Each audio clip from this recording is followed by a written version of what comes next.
how could we safeguard our software and our hardware as well? Okay, how could we safeguard it? अब सपना छैन टाढा नजिक आउँदैछ भविष्य खोज्ने मनले क्रेटा इभी पाउँदैछ साथ विश्वासिलो यात्रा आरामदायक यही हो हाम्रो रोजाइ यही छ साह्रै लायक Creta इभी Hyundai Creta Electric, undisputed, ultimate, now electric. So many people that are experts in different fields, so many people that have done well for themselves, and every one of them is itching to help. Emotional connection. Now, whether they can help or not is a different question, but they're itching to help. So yes, it can be done. All around the world, right? All around the world. Okay. All around the world. All right. Hundreds of people, thousands of people. Fantastic. All right, let me get into the nitty-gritties. I have talked about the basics.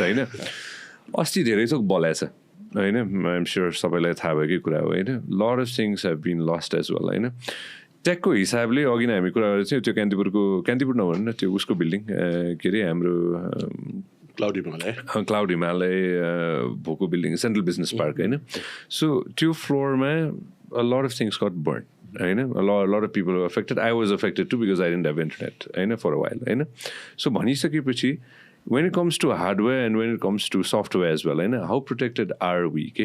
यस्तो कुनै घटना हुँदाखेरि भोलि natural calamity नै केही भइहाल्यो भने होइन यो I will ask this to the government as well तर हजुरको थट प्रोसेसमा चाहिँ होइन how could we safeguard our software and our hardware as well how could we safeguard it jump in please feel free I can, so मेरो भ्यूमा I think process को अघि मैले importance जुन भनेको थिएँ नि I think if every company in Nepal and globally पनि if they operate with their own strict set of process एउटा guidelines होइन किनभने ISO स्ट्यान्डर्ड्सहरू इन्टरनेसनल स्ट्यान्डर्ड्सहरू छ कि so if you're operating in a certain domain र टेक इन्डस्ट्रीमा काम गरिसकेपछि regardless of where you are located you could be based out Nepal India who knows where अफ्रिकाको कुनामा भए पनि त्यो एउटा स्ट्यान्डर्ड प्रोसेस फलो गरेछ भने चाहिँ data protection should not be an issue so नेपालको केसमा पनि I think what save that day when it comes to data protection is the fact that most of these data service providers cloud हिमालयको example आयो उहाँहरू चाहिँ they all abide by a strict ISO एउटा standard छ कि त्यसले गर्दा के हुन्छ भने तपाईँको data center even if it's located in Kathmandu they have to have a requirement of maintaining a disaster recovery site भन्छ कि disaster recovery site को calculation there is a standard process I don't know the exact details तर geographically यति माइल्सको डिस्टेन्समा हुनुपर्ने जस्तै earthquake जस्ता चाहिँ natural calamity काठमाडौँमा हान्यो भने यस्तो ठाउँमा त्यो डेटाको रिकभरी लोकेसन हुनुपर्छ कि त्यो साइस्मिक जोन इनफ्याक्ट ग्लोबलको हाइएस्ट स्ट्यान्डर्ड हेऱ्यो भने त न्युक्लियर लेभलको अर्थलाई नै स्प्लिट गरेर यो पार्ट अफ द हेमिस्फियर अब गुगल एमाजोनको कुरा गऱ्यो भने त they go to that length के नेपालको कम्पनीले त्यो लेभलमा नगरे तापनि at least as of today I am fairly confident that all of the data centres have that protection built in where their data centers be it in Kathmandu they have a backup somewhere in Bhairava somewhere in I don't know Butawal kaini kaisa backup huncha Hetoda for example okay so sorry yes, no jump in so hamro case ma for example we have to serve international clients and all that stuff right so obviously jun hamro intellectual property ko protection kura ayo disaster recovery ko kura ayo all of these not just that like how you manage your workstations to if somebody leaves and steals your data how can you wipe out the remote device management sabai cheezharu so Leapfrog ko chahi at least in our context it took us almost 2 years to do this SOC 2 ISO jastai ho certification so ISO certification bhaneko chahi it's like a point in time certification for example right so SOC 2 is like a continuous ongoing certification ongoing it's very similar so controls haru huncha harek usma so we're SOC 2 compliant as a company which means we have to prove that we have mechanisms in place for disaster recovery mechanisms in place for processes for so many different things right at all times right so I was very happy to hear that digital loss चाहिँ खासै physical loss भए पनि digital loss भएको रहेछ भने चाहिँ भएको रहेछ नेपालमा so I think things are good maybe it's not at the best top level no but exactly good enough ब्याङ्किङमा हो है त म त्यसमा अघि हजुरले नै भन्दै हुन्थ्यो होइन मलाई अहिलेसम्म याद छ this is way back in the day म ब्याङ्कको नाम चाहिँ लिन चाहन्न होइन ब्याङ्कले चाहिँ अनलाइन चाहिँ हामीले चाहिँ हाम्रो खातामा चाहिँ कति पैसा चाहिँ हेर्न मिल्ने रहेछ म एकदम अगाडिको कुरा गर्दैछु होइन यो अरेन्ज करोडको ब्याङ्क हो है हाम्रै साथीले पनि काम गरेको छ होइन त्यसैले मैले भनिरहेँ somebody that you and me we both know as well होइन so first time I still remember going to the website and then ठ्याक्क पपअप आउँथ्यो कि होइन अनि HTTPS भनिसकेपछि चाहिँ अब चाहिँ all your data is secure भनेर होइन I've seen that era of banking security होइन र आजको दिनमा we don't have our phones but instantly we can do everything होइन how secure are we when it comes to our money, our banking data as well? Okay, how secure are we? Again, I go back to the same point. We're highly secure. That's my zero risk.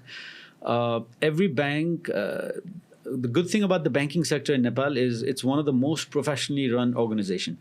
Historically हेऱ्यो भने international ब्याङ्क्सहरूबाट नै groomed भएका धेरै सिइओजहरू अहिले ब्याङ्क्सहरू run गरिरहेछन् अनि IT departments in bank अलिकति ट्रान्सफर्मेसनमा change भए तापनि डेटा प्रोटेक्सन सिक्युरिटीको कुरामा चाहिँ दे आर हाइली इफेक्टिभ त्यही भएर आई डोन्ट थिङ्क ब्याङ्किङ डेटाको पार्टमा चाहिँ there is much to worry about Where I will caution a bit is the personal information. Jun ke bhancha dai KYC data protection. Consumer protection.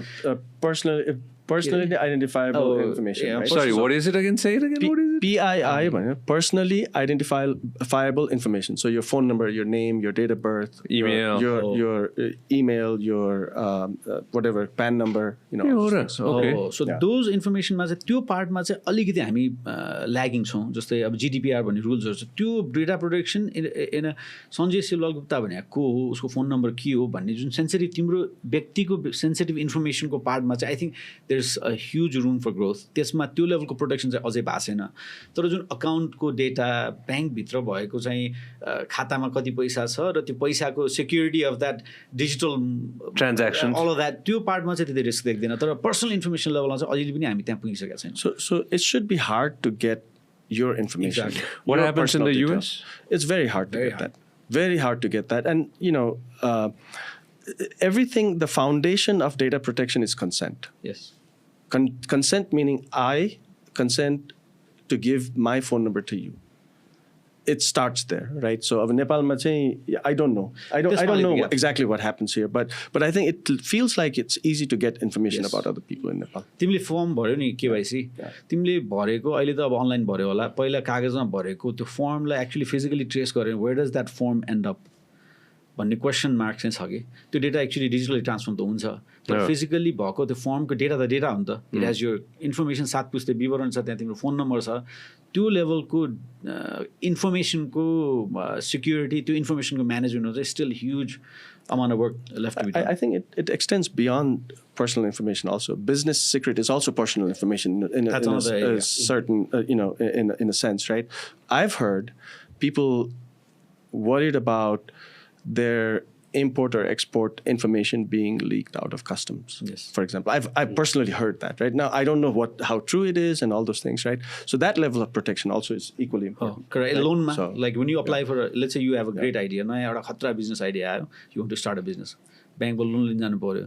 ब्याङ्कले त तिमीलाई सबै projection माग्छ यो बिजनेसबाट तिमीले कसरी पैसा कमाउँछौ के सामान चाइनाबाट ल्याउँछौ कति प्राइसमा ल्याउँछौ कतिमा बेच्छौ 5 वर्षको प्रोजेक्सन दिनु पर्यो that is your DNA of your business. That information is going to make or break your business. Right? Of course. Now that you have to go and submit to the bank. Again, I'm not blaming anybody, but a big question mark where if that file is left at somebody's desk and if your competitor, let's say Santosh, takes that file, two level, I mean, we're talking at a very high level, right? But these are fundamental to growth and business. But that's called theft. Exactly. चोरी हो नि त त्यो त हैन तपाईले हाम्रो clip एकदमै एन्जोय गर्नुभयो होला अब पुरै भिडियो हेर्नको लागि चाहिँ युट्युबमा सब्स्क्राइब गर्न नबिर्सिनु होला